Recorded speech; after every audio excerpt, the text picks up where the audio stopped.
वैशाख मास के कृष्ण पक्ष की नवमी तिथि को सीता नवमी मनाई जाती है। पौराणिक मान्यताओं के अनुसार माता सीता इसी दिन धरती से प्रकट हुई थी, इसलिए इस दिन को सीता जयंती या सीता नवमी के तौर पर मनाते हैं। इसको जानकी नवमी के नाम से भी जाना जाता है। हिंदू धर्म में सीता नवमी का खास महत्व होता है। सीता नवमी भगवान राम की पत्नी और आदर्श भारतीय नारी माता सीता के जन्म दिवस के रूप में मनाई जाती है। इस दिन माँ सीता की विशेष रूप से उपासना की जाती है। माता सीता की जन्म की कथा। वाल्मीकि रामायण के अनुसार एक बार मिथिला में भयंकर सूखा पड़ा था। इससे राजा जनक बेहद परेशान थे। इस समस्या से छुटकारा पाने के लिए उन्हें एक ऋषि ने यज्ञ करने और खुद धरती पर हल चलाने का मंत्र दिया। राजा जनक ने अपनी प्रजा के लिए यज्ञ करवाया और फिर धरती पर हल चलाने लगे। तभी उनका हल धरती के अंदर किसी वस्तु से टकराया। मिट्टी हटाने पर उन्हें वहां सोने की डलिया में मिट्टी में लिपटी एक सुंदर कन्या मिली। जैसे ही राजा जनक ने सीता जी को अपने हाथ से उठाया, वैसे ही तेज बारिश शुरू हो गई। राजा जनक ने उस कन्या का नाम सीता रखा और उसे अपनी पुत्री के रूप में स्वीकार किया। जिस दिन सीता माता का जन्म हुआ, उस दिन सीता नवमी का उत्सव मनाया जाता है। सीता नवमी की व्रत कथा। सीता नवमी की पौराणिक कथा के अनुसार मारवाड़ क्षेत्र में एक वेदवादी श्रेष्ठ धर्मधुरीण ब्राह्मण निवास करते थे। उनका नाम देवदत्त था। उन ब्राह्मण की बड़ी सुंदर रूप गर्विता पत्नी थी। उसका नाम शोभना था।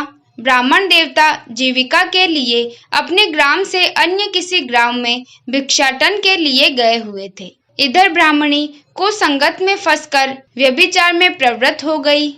अब तो पूरे गांव में उसके इस निंदित कर्म की चर्चाएं होने लगी, परंतु उस दुष्टा ने गांव ही जलवा दिया। दुष्कर्मों में रत रहने वाली वह दुर्बुद्धि मरी तो उसका अगला जन्म चांडाल के घर में हुआ। पति का त्याग करने से वह चांडालिनी बनी। ग्राम जलाने से उसे भीषण कुष्ठ हो गया तथा व्यभिचार कर्म के कारण वह अंधी भी हो गई। अपने कर्म का फल उसे भोगना ही था। इस प्रकार वह अपने कर्म के योग से दिनों दिन दारुण दुख प्राप्त करती हुई देश देशांतर में भटकने लगी। एक बार देवयोग से वह भटकती हुई कौशलपुरी पहुंच गई। संयोगवश उस दिन वैशाख मास शुक्ल पक्ष की नवमी तिथि थी, जो समस्त पापों का नाश करने में समर्थ है।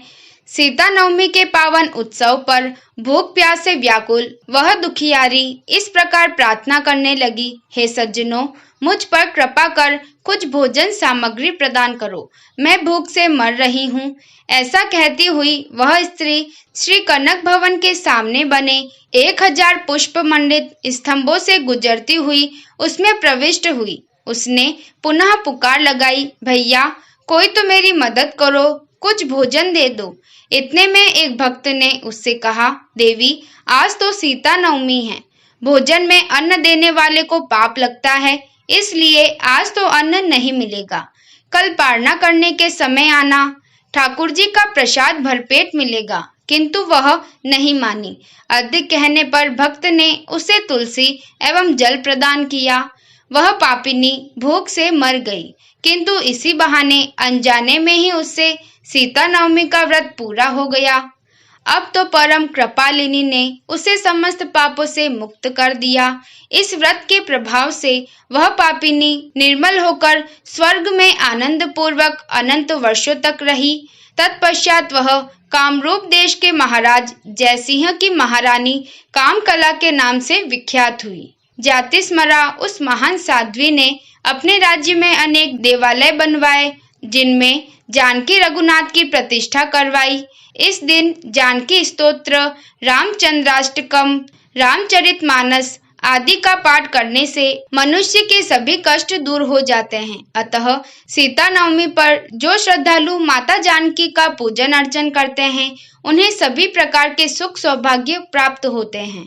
माता सीता को आदर्श पतिव्रता और त्याग की प्रतिमूर्ति माना जाता है। इस दिन माँ सीता की पूजा करने से पति पत्नी के बीच प्रेम और स्नेह बढ़ता है। सीता नवमी एक महत्वपूर्ण हिंदू त्योहार है। उनकी पूजा करने से हमें जीवन में सुख, समृद्धि और सदाचार प्राप्त होता है। जय सिया राम। आपको ये कथा कैसी लगी कमेंट करें। वीडियो पसंद आया हो तो लाइक करें और चैनल को सब्सक्राइब करें। धन्यवाद।